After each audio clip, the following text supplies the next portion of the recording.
नमस्कार दोस्तों, आप सभी का आपके अपने YouTube चैनल जीएस दरबार में हार्दिक स्वागत है। मेरा नाम है आशीष।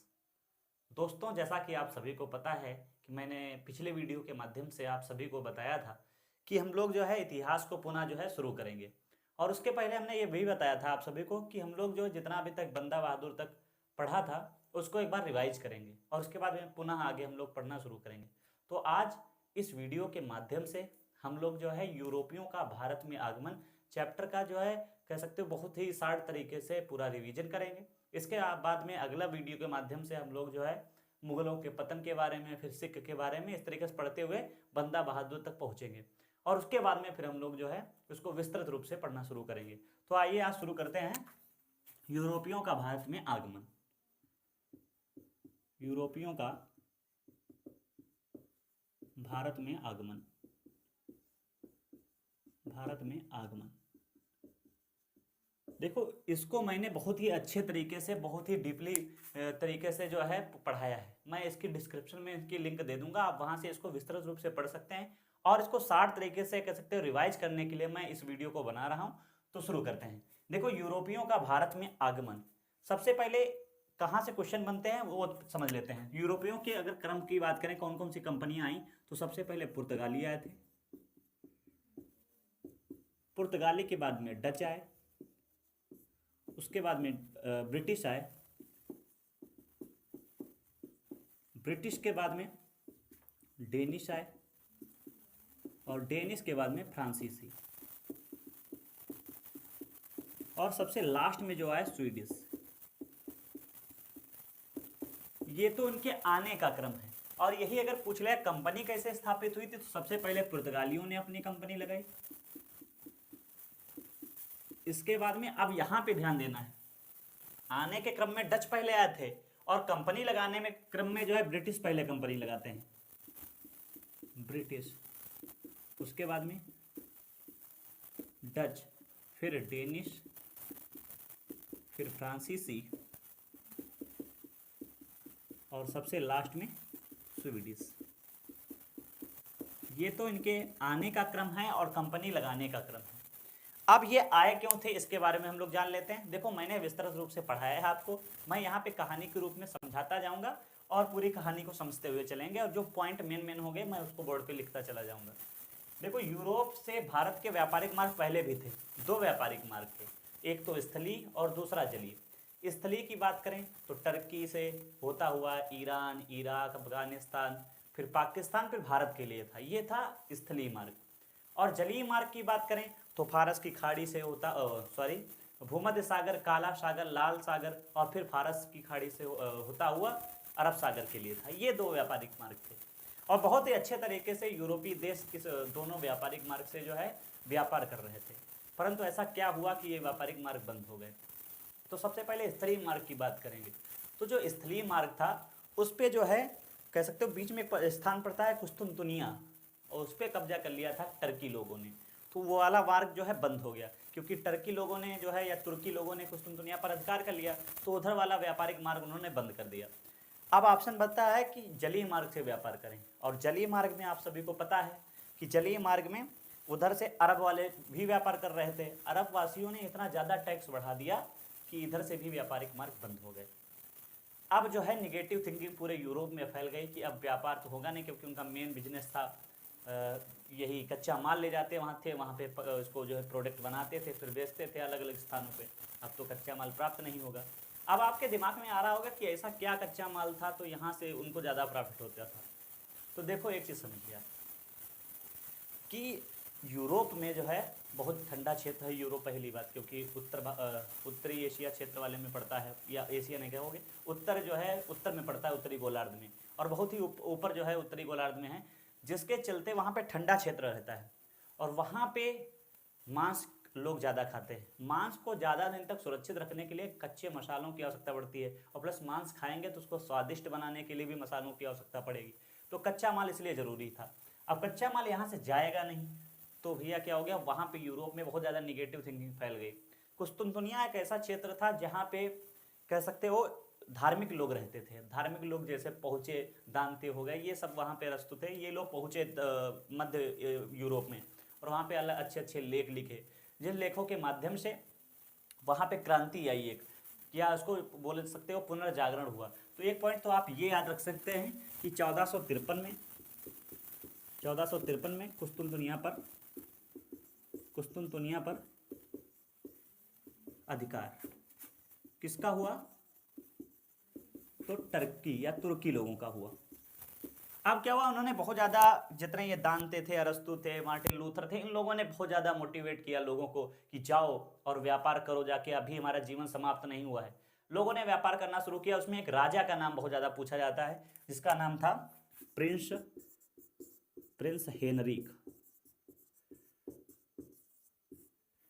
हेनरिक थे। और इन्होंने क्या कहा कि हम व्यापार करवाएंगे, और इन्होंने व्यापार कराना शुरू किया, या कह सकते हो इन्होंने व्यापारिक मार्ग खोज करना शुरू किया। और इसके चलते 1487 में इन्होंने क्या किया, बार्थोलोम्यू डियाज को भेजा कि जाओ और जो है भारत की व्यापारिक मार्ग की खोज करो।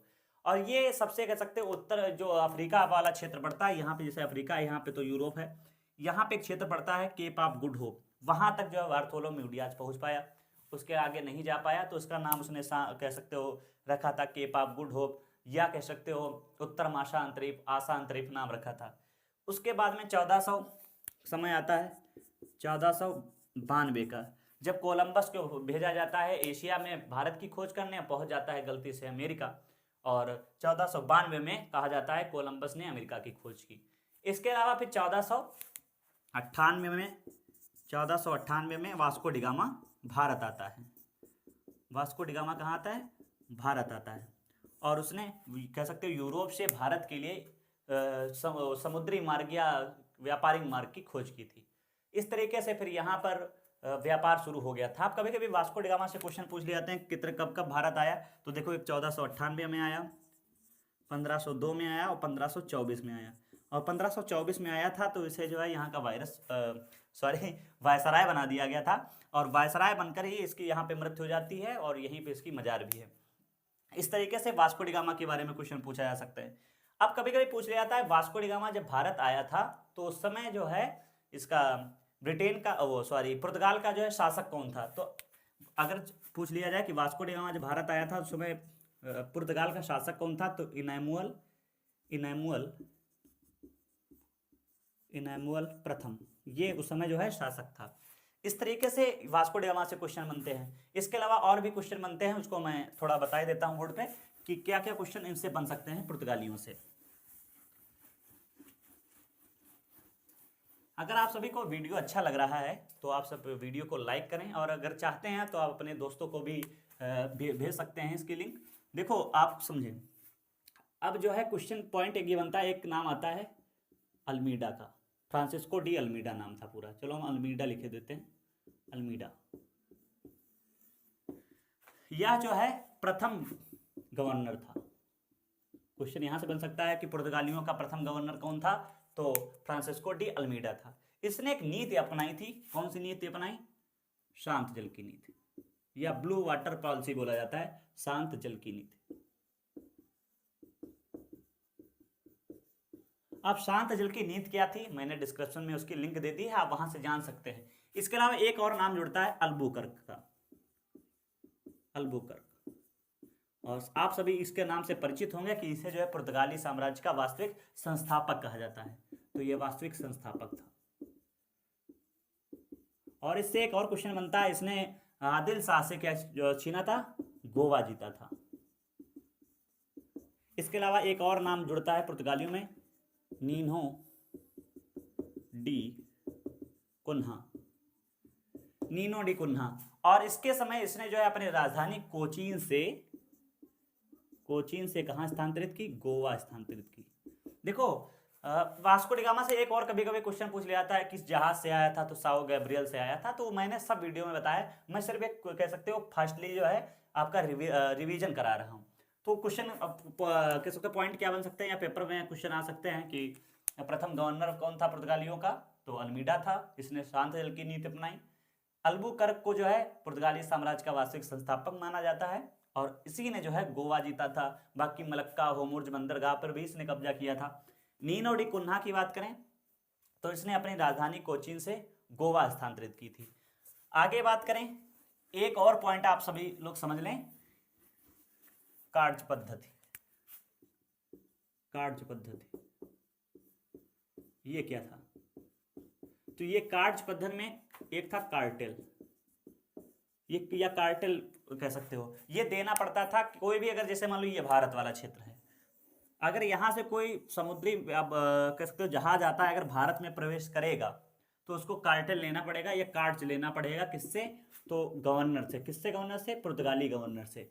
नहीं तो यहाँ पे इनकी पुर्तगालियों के जहाज रहते थे, वो उनके जहाज़ों को लूट दिया करते थे, तो परमिशन लेना जरूरी था। इसके लिए अकबर भी परमिशन लेते थे। अकबर से कुछ पड़ता नहीं था टैक्स, लेकिन अदर जितने भी व्यापारी थे उनसे जो है ये भी टैक्स पड़ता था, कार्ड। अब इनका पतन कैसे होता है? तो पतन की बात करें तो इसमें देखो कह सकते हो 1662 में जो कैथरीन ब्रिगेंजा थी उनकी शादी हो जाती है चार्ल्स द्वितीय से, जिसके चलते फिर वहाँ पे ब्रिटेन लोगों का या ब्रिटिश लोगों का ज़्यादा आधिपत्य हो जाता है। और जो शाहजहाँ थे उन्होंने जो है साल्टेसर वाला क्षेत्र छीन लिया था। इस तरीके से कई क्षेत्र छीने गए हुगली वाले क्षेत्र में। तो इस तरीके से धीरे धीरे पुर्तगालियों का पतन हो जाता है। तो हम लोगों ने जाना है सबसे पहले पुर्तगाली के बारे में, जो मेन पॉइंट बन सकते हैं। इसके बाद में अब हम लोग बात करेंगे डच की।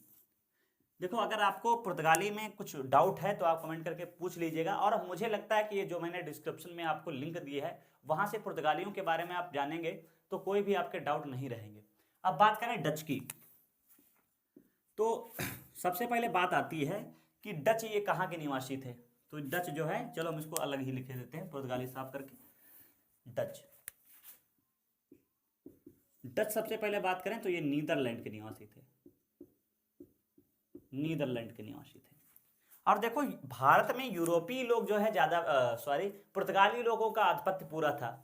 अब डच लोगों ने देखा कि पुर्तगाली हमारे बराबर थे, अब धीरे धीरे अमीर होते जा रहे हैं, ऐसा क्या है। तो उनको पता चला कि ये लोग भारत से कच्चा माल ला रहे हैं और इससे इनका व्यापार फल फूल रहा है, जिसके चलते ये भी इधर को रुझान करते हैं। अब देखो, भारत में इतनी जल्दी पुर्तगाली इनको आने नहीं देंगे, जिसके चलते डच वाले लोग भारत ना आकर सबसे पहले इंडोनेशिया वाले क्षेत्र में गए और वहां पे सुमात्रा वाले द्वीप पे इन्होंने कब्जा किया। धीरे धीरे वहां पे जो वांटम द्वीप था, अंबाला था, इन क्षेत्र में इन्होंने पूरा कब्जा कर लिया। अब इनके कंपनी का नाम पूछ लिया जाता है, 1602 में स्थापित की गई थी, वेरेनिग्दे ओस्ट इंडिसे, ओस्ट इंडिसे। अब देखो, इनकी अभी तक जो पुर्तगालियों की कंपनी थी वो प्राइवेट कंपनी थी, इनकी कंपनी जो होगी वो सरकारी होगी। अब सरकारी का तात्पर्य यह है कि इसमें सरकार भी इन्वेस्ट करेगी। तो इससे क्वेश्चन पूछ लिया जाता है कि यह एक जो है ये एक सरकारी थी। इसमें 24 लोग थे, 24 सदस्य थे कह सकते हो। और लगभग में गिल्डर में कई लाखों गिल्डर में पूरी कंपनी बनकर तैयार हुई थी। अब धीरे धीरे क्या होता है, इसमें जो है आपको एक पॉइंट याद रखना है कि प्रथम कोठी और द्वितीय कोठी, वैसे तो इन्होंने कम से कम 10-12 कोठी स्थापित की थी, लेकिन पहली कोठी इन्होंने मसूलीपट्टनम में लगाई। इसके अलावा द्वितीय कोठी इन्होंने पुलिकट में लगाई, और पुलिकट में ही इन्होंने डांडरिया किला बनाया था, जहां पे इन्होंने टकसाल लगाई थी, सिक्के बनाने की टकसाल। इसके अलावा फिर 1745 में एक युद्ध होता है, बेदरा का युद्ध, बेदरा का युद्ध। और इसमें जो है किस किस के मध्य में हुआ, तो डच और ब्रिटिश लोगों के मध्य। और इसमें क्या होता है, डच हार जाते हैं, ब्रिटिश जीत जाते हैं, और यहीं से कह सकते हो ये जो डच होते हैं ये बिल्कुल बेदार हो जाते हैं, इनका यहाँ से आधिपत्य धीरे धीरे समाप्त हो जाता है। अब क्वेश्चन ये भी पूछ लिया जाता है कि जो डच कंपनी थे उसके प्रमुखों को क्या बोला जाता था, तो फैक्टर बोला जाता था। निदेशकों को क्या बोला जाता था, तो भद्रचंद 17 बोला जाता था। इस तरीके के क्वेश्चन भी बनते हैं, मैंने सब पढ़ाया आपको। इसके अलावा आगे हम लोग बात करें ब्रिटिश की। ब्रिटिश, अच्छा एक चीज और डच में आप याद रख सकते हैं कि इसमें पूछा जाएगा प्रथम व्यापारी कौन आया था, तो क्या नाम था उसका, कोई लोग बताओगे? बिल्कुल सही, कार्नवालिस डे हस्तमान भारत आया था। और यही अगर ब्रिटिश में सबसे पहले पूछा जाएगा कौन आया था, तो जॉन मिंडेल हॉल। देखो ये मैंने बहुत अच्छे तरीके से पढ़ाया है, मैं सिर्फ रिवीजन के तौर पे इसको पढ़ा रहा हूँ, इसलिए मैं शार्ट तरीके से बता रहा हूँ, बाकी इसको बहुत अच्छे तरीके से पढ़ाया। जॉन मिंडल हॉल ये भारत आया था। अब पूछ लिया जाता है कि ये कंपनी कैसे थी, ये कंपनी प्राइवेट थी, और पूछा जाता है जब कंपनी बनके तैयार हुई थी तो उस समय महारानी कौन थी, तो एलिजाबेथ प्रथम, एलिजाबेथ प्रथम थी। और अगर बात करें कि इस कंपनी का नाम क्या था, तो the merchant of London trading into the east Indies company का नाम था, और वही जो है पूरा व्यापार करती थी। उस समय पूछा जाएगा एलिजाबेथ। अब पूछा जाता है हाकिम भारत कब आया, तो 1608 ईस्वी में आया। वापस कब गया, तो 1611 ईस्वी में गया। किसके दरबार में आया था, जहांगीर के दरबार में आया था। किसके नाम का पत्र लेकर आया था, तो अकबर के नाम के पत्र लेकर आया था। ये क्वेश्चन बनते हैं, सीधे सीधे क्वेश्चन बनते हैं। इसके अलावा दूसरा पॉइंट क्या बन जाता है कि टॉमस रो कब आया था, तो 1615 में आया था। वापस कब गया, 1619 में गया। तो शासक कौन था, जहांगीर था। इस तरीके से ये टॉमस रो गया। चलो मैं यहाँ पे लिखे देता हूँ, यहाँ पे ये हो गया हाकिस और ये हो गया टॉमस रो। टॉमस रो ये व्यापारी थे। इसके अलावा फिर आगे कहानी बढ़ती है और औरंगजेब का शासनकाल आता है, जब इन्होंने जजिया कर लगा दिया था, विद्रोह बहुत हुआ था।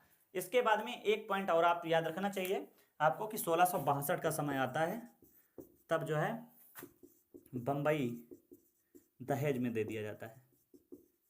किसको, ब्रिटिशों को। किसके द्वारा, पुर्तगालियों द्वारा। किसके द्वारा, पुर्तगालियों के द्वारा। जो बंबई क्षेत्र है वो दे दिया जाता है ब्रिटिशों को। किस पे, क्योंकि जो कैथरीन बेगंजा थी वो पुर्तगाली महारानी थी, और चार्ल्स द्वितीय जो है ये ब्रिटिश के थे, तो उनकी शादी हुई थी, इसमें जो है बंबई इनको दहेज में दे दिया था। इसके अलावा और पॉइंट क्या याद रखेंगे, 1717 का समय आता है। 1717 का समय आता है जब फारूक शियर ने एक फरमान दिया कि आप जो है कर मुक्त व्यापार कर सकते हैं। कर मुक्त व्यापार कहाँ कहाँ, तो बंगाल, बिहार और उड़ीसा वाले क्षेत्र में। यहां से कह सकते हो अंग्रेजों को पूरा जो है एक सिस्टम मिल जाता है कि कर मुक्त व्यापार। क्योंकि देखो एक चीज समझे, जैसे उन्होंने 1000 रुपये कोई सामान लेके आए और उसमें पता चला 100 रुपये का उनका टैक्स पड़ रहा है, तो इसे 2000 रुपये में 200 हो गए, 3000 में 300 रुपये हो गए। अब क्या हुआ, 10,000 में समझो 1000 रुपये उनका टैक्स हो गया। अब क्या हुआ, कर तो इनका हो गया मुक्त। अब कर मुक्त हो गया, चाहे 1 लाख रुपए का सामान लाए तब भी कोई टेंशन नहीं है उनको, कह सकते हो कर तो देना नहीं है। जैसे एक मान लीजिए ये तरीका समझे आप कि आप अपने घर में जो है बिजली यूज करते हैं। अब क्या हुआ कि बिजली में आप सभी को पता है उनका बिजली का खर्च आता है, तुम्हारा बिजली का खर्च आता है। अब क्या होगा, बिजली का खर्च आपको माफ कर दिया जाए कि आपसे जो है बिजली का खर्च नहीं पड़ेगा, तो आप चाहे जितना उसको यूज करेंगे जितना भी, तो इसमें जो है घाटा किसका है, घाटा सरकार का है। इसी तरीके से इसमें जो है फारूक शियर ने खुश होकर जो है, क्योंकि इसके फोड़ा निकल आया था, और फोड़ा कोई पूरे भारत का कोई भी डॉक्टर जो है या चिकित्सक जो है सही नहीं कर पा रहा था, तो एक व्यक्ति था जिसका नाम था हैमिल्टन। हैमिल्टन क्या था, 1716 ईस्वी में जॉन सरमन की अध्यक्षता में एक शिष्टमंडल भारत आया था, और उसी में एक डॉक्टर आया था या शल्य चिकित्सक आया था, हैमिल्टन, विलियम हैमिल्टन पूरा नाम था। और इसी ने फारूक शियर का जो है फोड़ा सही कर दिया था, जिससे के चलते फारूक शियर बहुत ज़्यादा खुश हुआ था और उसने कहा कि कुछ मांग लीजिए। तो मांगना क्या था, उन्होंने कहा ठीक है कर मुक्त व्यापार करने की अनुमति दे दो। उन्होंने दे दी, बंगाल, बिहार और उड़ीसा वाले क्षेत्र में। इसके अलावा यहाँ से अंग्रेजों के पैर बहुत ज़्यादा मजबूत हो जाते हैं, और फिर कहानी शुरू होती है डेनिश की।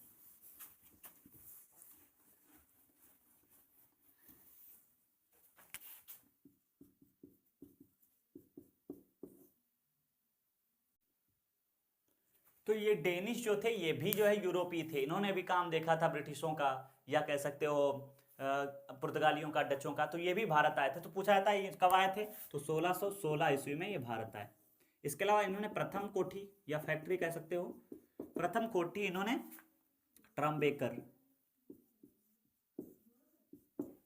ट्रम्बेकर में या तंजौर वाले क्षेत्र में लगाई थी। ठीक, कब लगाई थी, तो 1620 में। और ये अगर द्वितीय कोठी की बात करें तो इन्होंने सेरामपुर में लगाई थी। कब लगाई थी, तो 1676 में। और आप सभी को पता है 1745 ईस्वी में ये पुनः जो है वापस वापस लौट गए। अंग्रेजों को अपना पूरा सब बेच बाच के तुरंत अपने वापस चले गए डेनिस वाले क्षेत्र में, डेनमार्क वाले क्षेत्र में। कह सकते डेनिस कहाँ के थे? डेनमार्क। और इसके बाद में कहानी शुरू होती है फ्रांसीसियों की, कि फ्रांसीसी किस तरीके से यहाँ पे आए थे और क्या हुआ था, क्योंकि आखिरी टक्कर जो हुई है अंग्रेजों की वो फ्रांसीसियों के साथ ही हुई है। तो फ्रांसीसी की बात करेंगे। फ्रांसीसी, देखो फ्रांसीसियों की बात करें 1646 के समय है जब जो है फ्रांसीसी ईस्ट इंडिया कंपनी की स्थापना होती है। ईस्ट इंडिया कंपनी की स्थापना, ये तो आपको सिर्फ नॉर्मली याद रखना है कि फ्रांसीसी ईस्ट इंडिया कंपनी की स्थापना कब हुई है। और बाकी अगर आप याद रखना चाहें तो ये याद रख सकते हैं कि प्रथम कोठी कब स्थापित हुई। ये सही कर लेंगे, 1664 है। प्रथम कोठी कब स्थापित हुई? 1669 में। 1669 में प्रथम कोठी स्थापित हुई। कहाँ हुई? सूरत में। और 1670 में इन्होंने द्वितीय कोठी स्थापित की मसूलीपट्टनम में। और लास्ट में क्या इसका पूछा जाता है, फ्रांसीसियों का वास्तविक संस्थापक कौन था? तो वास्तविक संस्थापक की बात करेंगे तो मार्टिन, या फ्रांसिस्को मार्टिन, पूरा नाम लिख दो, फ्रांसिस्को मार्टिन। फ्रांसिस्को मार्टिन को जो है फ्रांसीसी साम्राज्य का वास्तविक संस्थापक माना जाता है। और इसके बाद में क्या होता है, एक आपको समय याद रखना है, 1697 रिजविक की संधि। रिजविक की संधि होती है डच और फ्रांसीसी के मध्य में, क्योंकि इसमें डच लोगों ने क्या किया था, अंग्रेजों द्वारा पोर्ट लुई जो है बनाया गया था, उस पर कब्जा कर लिया था। लेकिन बाद में इस रिजविक की संधि के माध्यम से डचों ने जो है फ्रांसीसियों को पोर्ट जो है या फोर्ट जो है लौटा दिया था। तो इस तरीके से 1697 आता है। इसके बाद में 3 कर्नाटक युद्ध होते हैं, 1746 से 48, 49 से 54 और 56 से 63। ये 3 युद्ध होते हैं कर्नाटक युद्ध। इनको हम लोग अगले वीडियो के माध्यम से पढ़ेंगे। हमने खींचने की कोशिश की है क्योंकि वीडियो लंबा हो रहा था। और आप सभी को ये वीडियो कैसा लगा है कमेंट करके जरूर बताएं। हो सकता है कुछ जल्दी बताया हो तो कुछ गलतियां हो गई हो तो आप कमेंट में बता सकते हैं। बाकी अगर मैं एक बार वीडियो देखूंगा तो वहाँ पे आपको बता दूंगा अगर कुछ गलत हुआ है।